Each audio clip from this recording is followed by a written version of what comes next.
नमस्कार दोस्तों, मैं आपका दोस्त नवीन शुक्ल फिर हाजिर हूँ। आज पहली बार मैं एक पॉडकास्ट वीडियो आपके बीच में लेकर आ रहा हूँ और मेरे साथ उपस्थित हैं मयंक मिश्रा जी।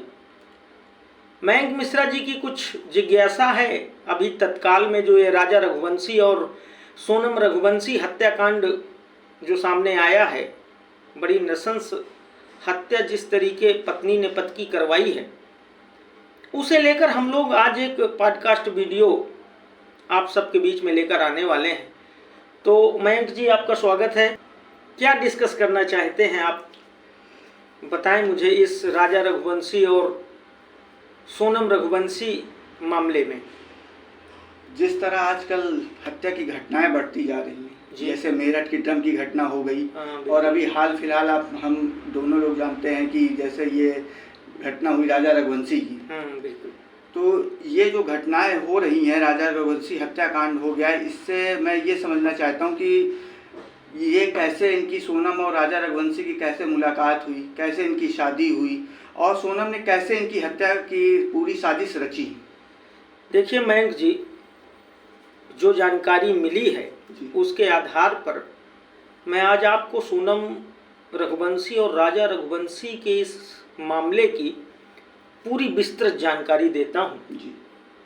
ये दोनों इंदौर के रहने वाले हैं, दोनों ने ही इंदौर से पढ़ाई लिखाई की है। सोनम रघुवंशी इंदौर में पढ़ाई खत्म करने के बाद बाहर पढ़ना चाहती थी, लेकिन पिताजी का उनके आदेश नहीं मिला। उनके पिताजी चाहते थे कि सोनम बाहर पढ़ने न जाएं, और इसी बात को लेकर सोनम ने उनके भाई की पिता की एक प्लाईवुड की फैक्ट्री है, उसी फैक्ट्री में बतौर HR हेड काम करने लगी। और ये जो राजा रघुवंशी जी हैं, ये भी ट्रांसपोर्ट के बिजनेस में है, इनका पूरा परिवार। और चूंकि रघुवंशी हैं तो हर समाज में एक सिस्टम होता है कि समाज का संगठन होता है जहां लड़कियों को लड़कों के बायोडाटा वगैरह लोग सबमिट कर देते हैं और फिर वहां से लोग एक दूसरे को जानते पहचानते हैं, बातचीत होती है और शादी संबंध तय हो जाते हैं। ऐसा ही कुछ हुआ इन दोनों लोगों के मामले में। वहीं जातीय संगठन में इन लोगों ने अपने अपने बायोडाटा सबमिट किए और वहीं से सोनम के पिता और राजा रघुवंशी के घर वालों की बातचीत हुई। 1 साल पहले सोनम के पिता राजा रघुवंशी के घर आए थे, लेकिन तब किन्हीं कारणों बस राजा रघुवंशी के घर वालों ने इस रिश्ते के लिए मना कर दिया था। लेकिन फिर शायद किसी फंक्शन वगैरह में राजा रघुवंशी और सोनम की मुलाकात हुई। उस मुलाकात में राजा को लगा, सोनम के हाव भाव देखकर, क्रियाकलाप देखकर, कि शायद ये लड़की अच्छी है। राजा ने अपने घर में आकर डिस्कस किया और कहा कि वो अपने बिजनेस में अपने भाई का भी हाथ बटा रही है, वो हमारे बिजनेस में भी मदद कर सकती है और अच्छी लड़की है, देखने सुनने लायक है, स्वभाव अच्छा है। इसके बाद दोबारा इन लोगों की बातचीत शुरू हुई और फिर रोका वगैरह हुआ और 11 मई को राजा रघुवंशी और सोनम की शादी हो गई, दोनों परिवारों की सहमति से और हंसी खुशी से। लेकिन इस बीच में जब ये पूरा हत्या का मामला सामने आ गया, सोनम रघुवंशी को पकड़ा गया, तब ये बात सामने आई। जब सोनम रघुवंशी के मोबाइल की CDR निकाली पुलिस ने, तो ये बात सामने आई कि वो लगातार एक राज कुशवाहा नाम के लड़के से बात कर रही थी। अब वहां से एक शक की सुई राज कुशवाहा की तरफ घूमी। तो मैं आपको राज कुशवाहा के बारे में बता दूं तो राज कुशवाहा यही हमारे ही जिले उत्तर प्रदेश के फतेहपुर में एक एरिया पड़ता है, गाजीपुर। पैतृक राज कुशवाहा यही फतेहपुर के गाजीपुर एरिया के एक गांव के रहने वाले हैं।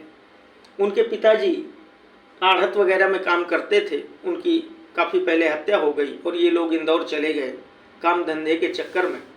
तो यूपी से राज कुशवाहा का बड़ा गहरा नाता रहा है। ये राज कुशवाहा सोनम रघुवंशी के भाई की जो प्लाईवुड कंपनी है उसमें एज ए मैनेजर काम कर रहे थे। काम करते करते इन दोनों में नज़दीकियां हो गई, इन दोनों में प्यार हो गया। लेकिन अब ये बात कौन किसके घर में बताए? सोनम की भी अपने घर में ये बात करने की हिम्मत नहीं हुई। लिहाजा दोनों ने इस सारे संबंध को चुपचाप एक दूसरे के अंदर रखा और घर के दबाव में सोनम ने 11 मई को शादी कर ली। ये दोनों मांगलिक थे। सोनम और राजा दोनों की कुंडली में मांगलिक दोष था। तो एक ये बात भी थी कि ये लोग थोड़ा ज्योतिष वगैरह और इन सब चीज़ों को बड़ा मानते थे। तो एक बात ये भी थी कि अगर मांगलिक का ब्याह मांगलिक से ही किसी से हो जाए तो दोष कम होता है, अन्यथा वहाँ उम्र कम होने तक की बात कही जाती है। तो एक ये बात भी थी कि मांगलिक थे दोनों, तो इनकी शादी कर दी जाए। घर वालों ने दबाव देकर ये शादी कर दी। लेकिन इसी बीच राज कुशवाहा और सोनम ने एक बड़ी प्लानिंग की, क्योंकि वो जानते थे, सोनम के मन में एक ये बात भी थी कि अगर मैं मांगलिक लड़के से एक बार शादी कर लूंगी, ये मान्यताएं हैं हम लोगों के बीच में कि अगर कोई लड़की मांगलिक है, कोई लड़का मांगलिक है, तो पहले उसका किसी पेड़ के साथ, गूलर के साथ या किसी गुड़िया के साथ शादी करवा दी जाए तो उसका प्रभाव कम हो जाता है। तो सोनम के दिमाग में ये बात भी थी कि मैं एक शादी कर लूंगी तो इसके बाद राज कुशवाहा को कोई खतरा नहीं होगा और हम दोनों दोबारा मैं मेरे घर वालों की नज़र में विडो रहूंगी। विडो से कौन शादी करता है, और राज कुशवाहा शादी करने को तैयार हो जाएगा तो मेरे पिताजी खुशी खुशी शादी कर देंगे। ये सब सोचकर इन लोगों ने एक प्लान बनाया और प्लान शादी के बाद इन लोगों ने उसे अमली जामा पहनाने की तैयारी की। 11 को शादी होने के बाद 11, 12, 13 3 दिन सोनम राजा रघुवंशी के घर में रही। तमाम उसने बहाने बनाए, तमाम सारी चीज़ें की और राजा से दूरियां बना के रखी। और उसने एक मैसेज भी किया राज कुशवाहा को कि ये मुझसे नज़दीक आना चाहता है। तो राज कुशवाहा ने वहाँ रिप्लाई भी किया था कि इग्नोर करो। तो ये सारी चीज़ें रहीं और मात्र 3 दिनों में ही 14 तारीख को सोनम रिटर्न अपने मायके आ गई। अब 15, 16, 17 3 दिनों में राज कुशवाहा और सोनम ने इस मर्डर की पूरी प्लानिंग तैयार की। 14 को जैसे सोनम वापस आई तो राज कुशवाहा से मुलाकात हुई, सारे प्लान बने और इन्होंने ये प्लान बनाया क्योंकि वो जो ज्योतिषी था उसने इन्हें कहा था कि 29 तारीख तक आप लोगों का बाहर जाना बहुत ज़्यादा खतरनाक है, आप जाएंगी तो कुछ ना कुछ बड़ा नुकसान होगा। लिहाजा बड़े बुजुर्ग घर के जितने थे वो सब कह रहे थे कि नहीं अभी मत जाइए, 29 के बाद कहीं का प्लान करिए। लेकिन अब 29 तक का समय राजा के साथ सोनम को निकालना वो बड़ा कठिन था। सोनम रहना ही नहीं चाहती थी राजा के साथ। तो इसलिए राज ने एक प्लान बनाया कि तुम खुद से टिकट करवाकर हनीमून की और राजा को ये बताओ कि मैं तुम्हें हनीमून गिफ्ट दे रही हूँ और इन्हें लेकर मेघालय चली जाओ। सोनम ने वही किया।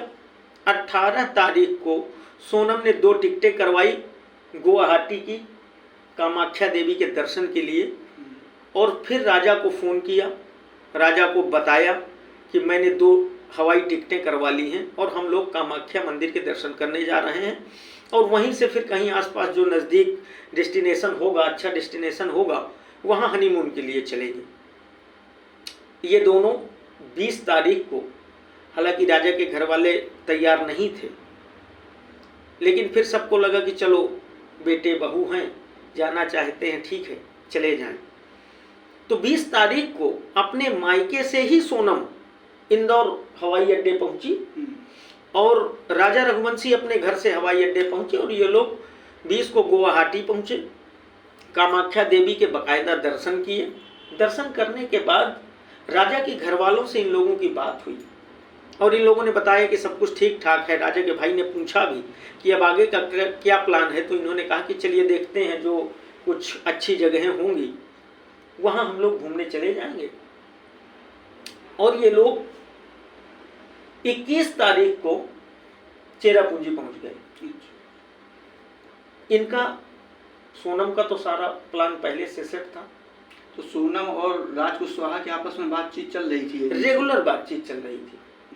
और राज कुशवाहा के 3 मित्र थे, उनसे बात करके राज कुशवाहा ने उन्हें 50,000 रुपए दिए, एक मोबाइल दिया और सख्त हिदायत दी कि सिर्फ इसी मोबाइल से आप बात करोगे। और 17 तारीख को ही उन तीनों कातिलों को राज कुशवाहा ने इंदौर से मेघालय के लिए भेज दिया था और वो 19 तारीख को प्लान के मुताबिक उसी जगह में होटल लेके जाकर रुक गए थे, चेरापूंजी में ही।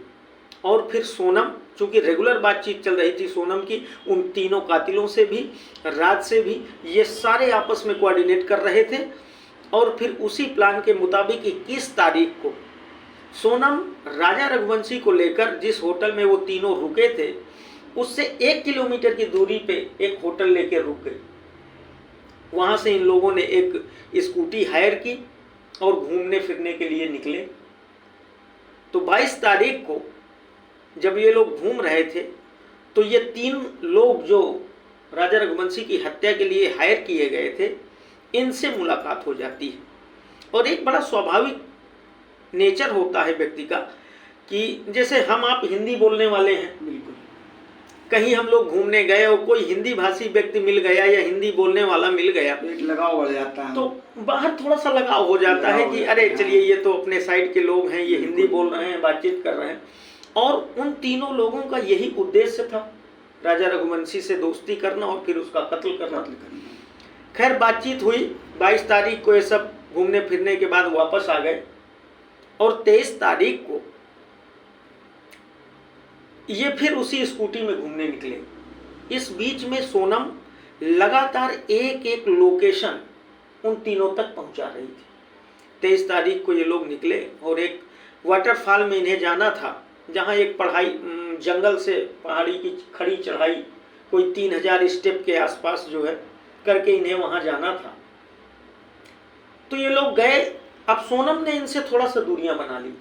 वो 3 लोग और राजा चढ़ाई चढ़ते हुए चले जा रहे हैं। ये लोग पहुंचे करीब 12:30 से 1 के बीच का समय रहा होगा जब इस वाटरफॉल के पास पहुंचे ये। तो इन लोगों ने वही होटल के पास से ही एक पेड़ काटने वाला औजार होता है, कुल्हाड़ी टाइप का, उसे खरीद के रखा हुआ था, क्योंकि इनका तो प्लान ही था पहले से। तो ये उस वाटरफॉल के पास पहुंचे। पहुंचने के बाद ये तीनों लोग थोड़ा हिचके राजा को मारने में। सोनम भी थोड़ा पास ही खड़ी थी। तो सोनम चिल्लाने लगी, हिट देम, मारो मारो उसको मारो। तो राजा तो बिल्कुल अवाक रह गया कि ये क्या है। इतने में जिस व्यक्ति के पास वो कुल्हाड़ी जैसा वो हथियार था, दाव क्या कहते हैं उसे, पहले पीछे उसने एक वार किया, फिर आगे एक वार किया। और इसके बाद जब राजा बिल्कुल खून से लथपथ हो गया, तो इस बीच में जब वार किया तो खून की छींटें भी कई सारी निकली, जो उस लड़के की जैकेट में भी पड़ी, कोट में भी पड़ी। और ये जो रेनकोट टाइप का एक कोट पहन रखा था सोनम ने, उस पर भी थोड़ा खून के दाग वाग पड़े, छींटे पड़े। और इसके बाद जब इन लोगों को ये लगा कि राजा रघुवंशी अब बचेगा नहीं, तो फिर इन लोगों ने उसे एक खाई में धक्का दे दिया और वहां से ये लोग बकायदा इत्मीनान से निकले। इसी बीच में राजा रघुवंशी की मां का फोन भी आया सोनम के पास, लेकिन सोनम बेखौफ पूरी तसल्ली के साथ उनसे बात करती रही, हंसती रही, कहती रही। उन्होंने पूछा कि बहुत हाँफ रही हो, तो बहुत आराम से हंस के कह रही थी कि वो चढ़ाई है तो मैं बहुत परेशान हो गई हूँ, इसी वजह से ये सारी चीज़ें हैं। और इत्मीनान से ये चारों लोग वहाँ से निकले और निकलने के बाद वो तीनों इंदौर के लिए निकल गए बाई रोड, और इसके बाद सोनम भी बाई रोड वहाँ से निकल आई। तो मेघालय पुलिस ने कैसे इस पूरे हत्याकांड का पर्दाफाश किया? दरअसल मयंक हुआ यूं कि जब इनकी 23 तारीख को जैसे ही राजा रघुवंशी का कत्ल हुआ, तो कत्ल होने के बाद ही इन दोनों के मोबाइल ऑफ हो गए, क्योंकि घर वाले लगातार इनके कांटेक्ट में थे। घर वाले फ़ोन करते रहे, लेकिन जब किसी से बात नहीं हो पाई तो राजा रघुवंशी के घर वालों ने गुमशुदगी की रिपोर्ट दर्ज करवाई वहीं चेरापूंजी में। क्योंकि पहले तो कई तरीके की आशंकाएं थीं, ये लोग यहाँ से जेवर वगैरह पहन कर गए हुए थे, तो सबको लग रहा था कि कहीं लोकल कोई गैंग तो नहीं है जिससे इनकी मुलाकात हो गई हो रास्ते में सुनसान एरिया में, और इन्होंने जो है उस गैंग ने इन पर अटैक कर दिया हो लूटपाट के इरादे से। या वहाँ चेरापूंजी से एक बांग्लादेश का 40 किलोमीटर का बॉर्डर भी लगता है, जिसमें कोई फिनिशिंग नहीं है, तार नवार बंधे हुए नहीं है, और उस बीच में शायद एक अलर्ट भी था। वहाँ के डीएम ने एक निर्देश भी जारी किया था कि कुछ बांग्लादेशी अराजक तत्व, आपराधिक प्रवृत्ति के लोग इस साइड में आकर कुछ ऐसी हरकतें कर सकते हैं।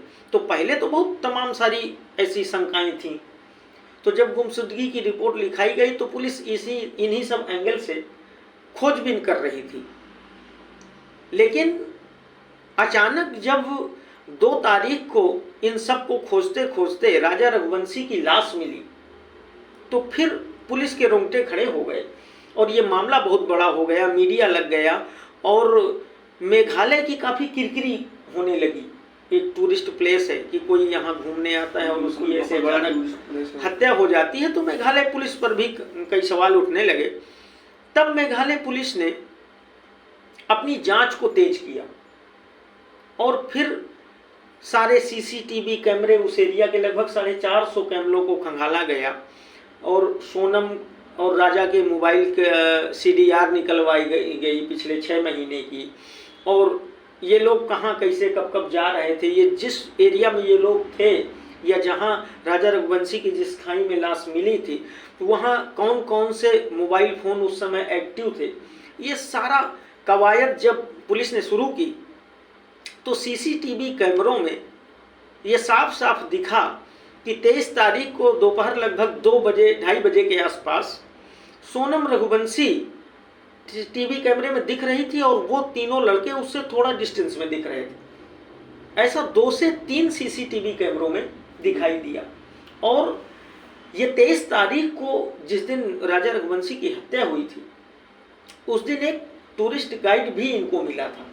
उसने इन्हें अपनी सेवाएं देने के लिए ऑफर किया था, लेकिन इन लोगों ने मना कर दिया था। तो उस गाइड ने भी पुलिस को ये बात बताई थी कि ये लोग अकेले नहीं थे, 3 और हिंदी भाषी लोग थे जो इनसे हिंदी में बात कर रहे थे। चूंकि मुझे हिंदी नहीं आती तो मैं नहीं बता सकता कि ये लोग क्या बात कर रहे थे। वहां से पुलिस को इस बात की शक हुई कि कहीं न कहीं सोनम इस पूरे मामले में इन्वॉल्व है। इसके बाद पुलिस ने पता करना शुरू किया उन तीनों लड़कों का। तो स्कूटी ही वहाँ किराए पर लेकर, उबड़ खाबड़ और घुमावदार एरिया पहाड़ों के, तो सब स्कूटी लेके ही घूमने जाते हैं।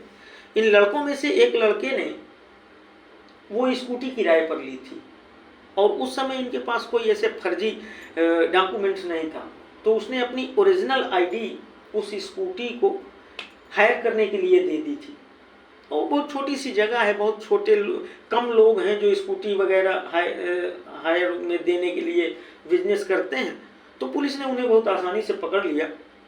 वहाँ से उस लड़के की आईडी मिली, और उस आईडी को मेघालय पुलिस ने इंदौर पुलिस के साथ साझा किया। फिर इंदौर पुलिस ने बाकायदा उसको ट्रैक करके सारी चीज़ें करके, इधर CDR से जो सोनम का CDR था उससे ये पता चला कि राज कुशवाहा नाम के किसी व्यक्ति के एक नंबर से लगातार सोनम की बातचीत चल रही है। और ये जो तीनों लड़कों के नंबर थे, ये उस समय जहां 23 तारीख को राजा रघुवंशी की हत्या हुई थी, उसी एरिया में ये तीनों मोबाइल एक्टिव थे और इनसे भी सोनम की बातचीत हो रही थी। तो इन सारी चीज़ों से मेघालय पुलिस को ये चीज़ कंफर्म थी कि कहीं ना कहीं सोनम इन सारी चीज़ों में इन्वॉल्व है। जबकि आप देखिए 23 तारीख के बाद 2 तारीख के बाद जैसे राजा रघुवंशी की लाश मिली, उसके बाद पूरा देश ये प्रार्थना कर रहा था, सोनम के घर वाले, राजा के घर वाले, पूरा देश से प्रार्थना कर रहा था कि सोनम के साथ कुछ अनहोनी ना हो, वो जिंदा मिल जाए। एक व्यक्ति तो चलिए उसकी लाश ही मिल गई है, सब प्रार्थना कर रहे थे। किसे पता था कि सोनम ही इतनी बड़ी हत्यारिन होगी। इसके बाद जब इंदौर पुलिस ने इन 2 लोगों को अरेस्ट किया तो वहां से सारी चीजें साफ हो गई। और फिर 23 तारीख को वहां से सोनम भी बिहार के रास्ते बाई रोड इंदौर आ गई थी। और राज कुशवाहा ने सोनम को 2 दिन तक इंदौर में रखा, अपने एक दोस्त के किराए के कमरे में। और जब वो 2 लोग पकड़ गए तो फिर राज कुशवाहा को लगा कि शायद सोनम को बचा पाना बड़ा मुश्किल होगा। तो उसने अपने एक ड्राइवर दोस्त को बुलाया और उसकी गाड़ी में इसे यूपी भेजा। इस बीच में राज कुशवाहा खुद को बचाने के लिए सोनम के घर भी जाता था, सोनम की ससुराल भी जाता था और सोनम को ढूंढवाने के लिए सारे प्रयास भी करता था, उनके साथ रहता था ताकि किसी को किसी तरीके की कोई शक या शुबह ना हो। और इसके बाद फिर जाकर 9 तारीख को जब ये सारी चीजें हो गई, तब 9 तारीख को गाजीपुर में एक काशी टी पॉइंट है, टी प्लाजा है, वो 24 घंटे ढाबा खुला रहता है। उस ढाबे में प्लान्ड तरीके से सोनम रघुवंशी पहुंचती है और उस ढाबा मालिक से रोते हुए कहती है कि मेरा किडनैप हो गया था, मेरे साथ बहुत समस्या है, मुझे फ़ोन दे दीजिए, बात करनी है। फिर वहाँ से वो अपने भाई को फ़ोन करती है, भाई से रोते हुए बताती है कि मैं यहाँ हूँ। इसके बाद भाई ढाबा मालिक से बात करता है और उसे कहता है कि आप पुलिस को सूचना दो। पुलिस आती है और इसको ले जाकर वो महिलाओं के रखने का वो जो पॉइंट होता है, जो वहाँ ले जाके रात भर इसको रखती है। इसने जब पुलिस वहाँ पहुँची तो इसने सिरदर्द और उल्टी की जानकारी भी दी पुलिस वालों को। तो पहले इसको सदर अस्पताल ले गए, इसका इलाज करवाया। उसके बाद फिर जो है पुलिस इसको लेकर गई। इसके बाद मेघालय पुलिस को ही भी रात में ही सूचना दे दी गई थी। मेघालय पुलिस वहाँ से रात में ही रवाना हो गई थी और फिर 72 घंटे की ये पूरा मामला कोर्ट में गया। मेघालय पुलिस ने इसे कोर्ट में ले जाकर पेश किया और 72 घंटे की ट्रांजिट रिमांड पर मेघालय पुलिस इन सारे अपराधियों को लेकर, राजा कुशवाहा को भी गिरफ्तार कर लिया गया और इन सब को लेकर मेघालय पुलिस मेघालय चली गई। तो अब ये सारे अपराधी हासिल इन्हें कुछ नहीं हुआ। सोनम को ये और राज कुशवाहा को ये चीज़ लग रही थी कि ये आसानी से हत्या कर देंगे और यहाँ से कहीं अगल बगल नेपाल वगैरह कहीं चले जाएंगे। कुछ दिन बाद सारी चीज़ें सामान्य हो जाएंगी और इसके बाद ये लोग आकर अपना बहुत मस्ती से जीवन व्यतीत करेंगे। लेकिन मयंक जी वो कहते हैं ना कि अपराधी कितना भी शातिर क्यों ना हो, कानून के हाथ बहुत बड़े होते हैं और अपराधी से कोई न कोई गलती हो ही जाती है। और वही हुआ इस मामले में। बस अफसोस की बात इतनी है कि हमारा समाज कैसा और किस तरीके का होता जा रहा है। आखिर कहाँ हम सब लोगों से कमियां हो रही हैं। हम अपने बच्चों को आखिर कैसी शिक्षा दीक्षा दे रहे हैं कि जहाँ संस्कार ही नहीं बच रहे हैं। ये एक बड़ा सोचनीय विषय है हम सब के लिए, पूरे समाज के लिए। और ये बेहद दुखद घटना जो राजा रघुवंशी के साथ घटी, मैं उनके परिवार वालों और राजा रघुवंशी के लिए विनम्र श्रद्धांजलि देता हूं और ईश्वर से प्रार्थना करता हूं कि इस बड़े दुख को सहने का माद्दा दे उनके घर वालों को।